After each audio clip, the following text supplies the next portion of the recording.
राम राज्य के जिन लक्षणों का वर्णन किया गया है, संसार में ऐसा कौन व्यक्ति होगा, ऐसा कौन सा समाज होगा जिसके हृदय में ऐसे राज्य की इच्छा न हो। किंतु तत्वतः वस्तुतः श्री राम ईश्वर हैं। ईश्वर प्रत्येक व्यक्ति के हृदय में विराजमान हैं और तब तो राम राज्य बन ही जाना चाहिए। किंतु समस्या यही है कि हमारे अंतःकरण में, हमारे जीवन में, हमारे हृदय में श्री राम का राज्य नहीं दिखाई दे रहा। अब ऐसी स्थिति में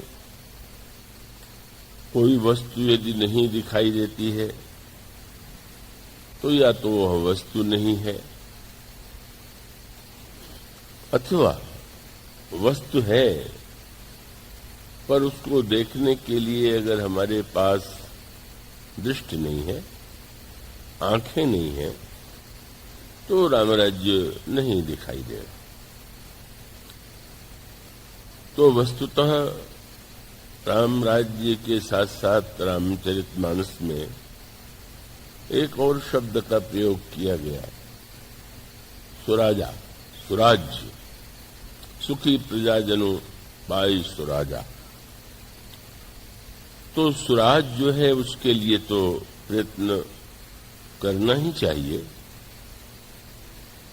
किंतु सुराज्य की अपेक्षा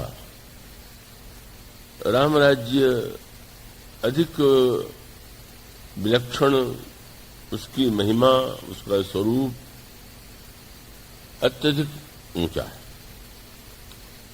और इसलिए समाज में तो सुराज्य की आवश्यकता का अनुभव करते हैं लोग। इसके लिए नाना प्रकार से प्रयत्न और प्रयोग होता रहता है, पर वह जो राम राज्य जिसका वर्णन किया गया है वह इस युग में तो संभव नहीं है, पर वो व्यक्ति के हृदय में संभव है। सारा समूह पूरी तरह से परिवर्तित हो जाए, कहीं किसी व्यक्ति के जीवन में दुख का लेश न हो, प्रत्येक व्यक्ति अच्छे आचरण वाला हो, किसी की अल्प मृत्यु न हो, किसी व्यक्ति के जीवन में एक दूसरे के प्रति विरोध न हो, तो यह तो साधन, यह स्थिति तो असंभव जैसी है। पर यदि वह संभव हुई तो उसके मूल में उन भक्तों का चरित्र है, उन भक्तों की साधना है कि जिसके परिणाम स्वरूप ऐसा राज्य बन पाया। और उसका सूत्र वही है जिसकी चर्चा आपके सामने पिछले कई दिनों से की जा रही है कि परंपरा उस समय राजतंत्र था और राजतंत्र का यह नियम था कि कुल में जो ज्येष्ठ पुत्र होता है का वह सिंहासन पर विराजमान होता था और अन्य उसके भाई उसकी सेवा करते थे। प्रजा के द्वारा उसको ईश्वर का विशेष अंश मान करके उसे महत्व दिया जाता था, उसकी पूजा की जाती थी। किंतु यह प्रयोग सर्वदा सफल हो ऐसा नहीं। यह प्रश्न श्री भरत ने अयोध्या की राजसभा में उठाया। उन्होंने ये कहा कि इतिहास यह बताता है कि अनेक व्यक्ति ऐसे थे कि जिनके विषय में लोगों की यह धारणा थी, मान्यता थी कि वह बड़े ऊंचे चरित्र के हैं। पर इतिहास में अनेक ऐसे दृष्टांत आते हैं कि ऐसे अच्छे व्यक्ति भी पद पा करके मदग्रस्त हो गए, अभिमानी हो गए और उनका आचरण बदल गया। सारे पुराणों में, सारे इतिहास में पहले से लेकर अब तक यह समस्या आती ही रहती है। तो ऐसी स्थिति में श्री भरत ने वह प्रश्न उपस्थित किया और उसका अभिप्राय यह है कि अगर हम यह मान बैठने की भूल कर बैठे कि केवल एक व्यक्ति अच्छा है इसलिए उस व्यक्ति का आचरण सर्वदा अच्छा रहेगा, ऐसा नहीं। मानस में तो स्वयं भगवान श्री राम ने उस प्रसंग में बात कही। श्री भरत जी ने सभा में प्रश्न उठाया, जिस समय चित्रकूट में श्री भरत के आगमन की सूचना प्रभु को मिली और उसके साथ साथ सूचना मिली कि श्री भरत सेना लेकर के आ रहे हैं और एक विचित्र दृश्य था कि वो श्री भरत के साथ जो सेना आ रही है, रथ, हाथी, घोड़े, उनको देख करके पशु और पक्षी घबरा करके विकल प्रभु आश्रम गए। दूर से ही सेना को आते देख करके वो व्याकुल होकर के प्रभु जहां निवास करते हैं उस आश्रम में प्रवेश करते हैं। प्रभु ने उत्तर दिशा की ओर देखा।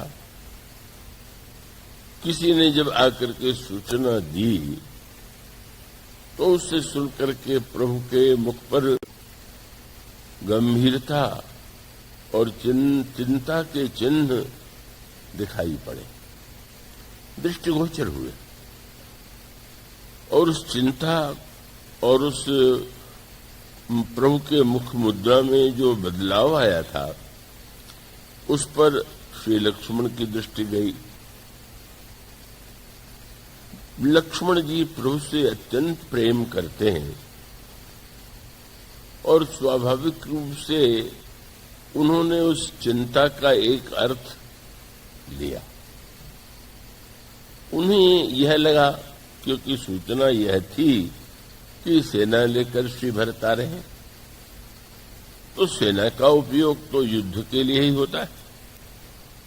सहज रूप से यह तर्क पहले भी आ चुका था कि अगर मन में कोई ऐसी कुटिल भावना या कुटिल योजना न होती तो कतलीन जो पे जिय न हो तो कुटिल आई, तो कतलीन संग कट खाई। अगर वे प्रभु का दर्शन करने आ रहे होते तो वो निरस्त्र होकर के आते। प्राचीन परंपरा थी, मंदिर में दर्शन करने जाएं तो अस्त्र को बाहर रख करके प्रणाम किया जाता है। और ये तो ठीक उल्टी बात कर रहे हैं कि इस अकेले शस्त्र धारण करके नहीं, सारी सेना ही शस्त्र से सज्जित होकर आ रही।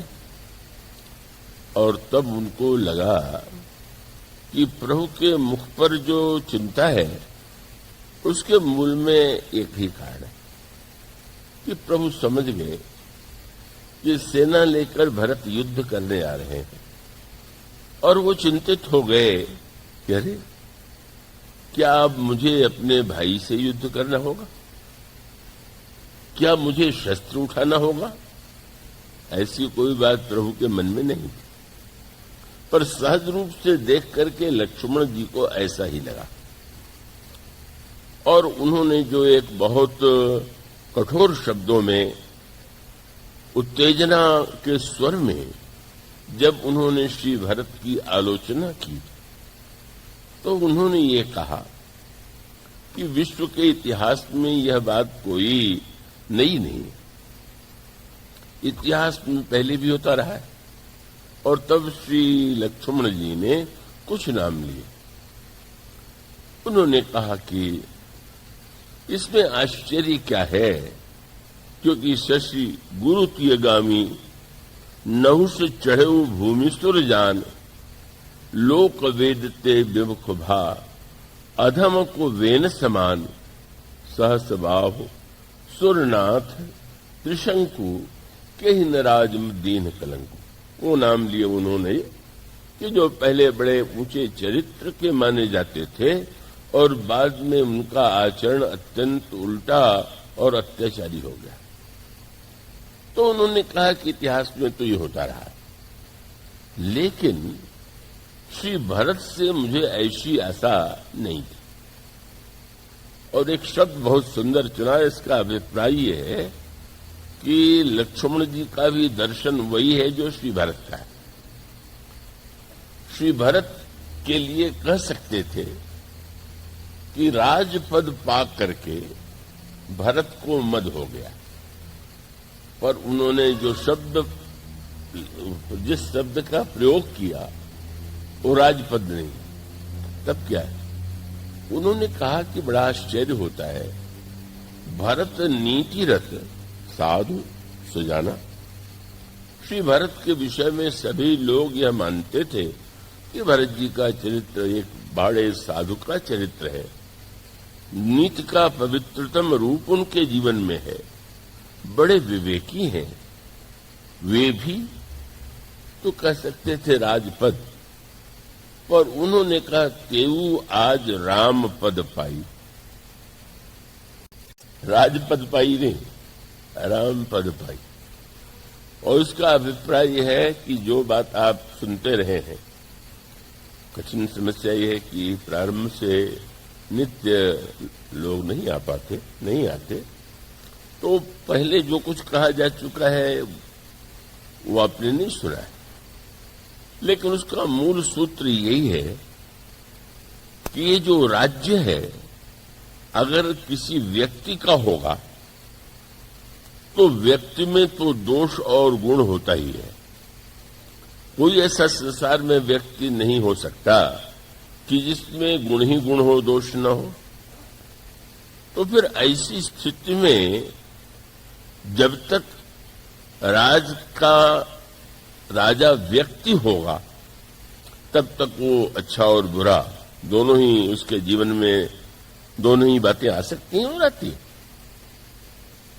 पर मानो वह जो श्री भरत का वाक्य है कि जब तक व्यक्ति राजा रहेगा तब तक उसका परिवर्तन अवश्य हो सकता है, लेकिन अगर यह मान लिया जाए कि यह जो विश्व है, संसार है, उसका वास्तविक राजा, उसका वास्तविक स्वामी एकमात्र ईश्वर है, और अन्य व्यक्ति तो उस जो वास्तविक राजा है उसे राजा मान करके अपने को सेवक के रूप में अगर समाज में व्यवस्था का संचालन करें तो स्वाभाविक है कि उनमें वह जब उस पद पर बैठेगा ही नहीं, अपना मानेगा ही नहीं, तो फिर उसमें परिवर्तन का क्या प्रश्न है।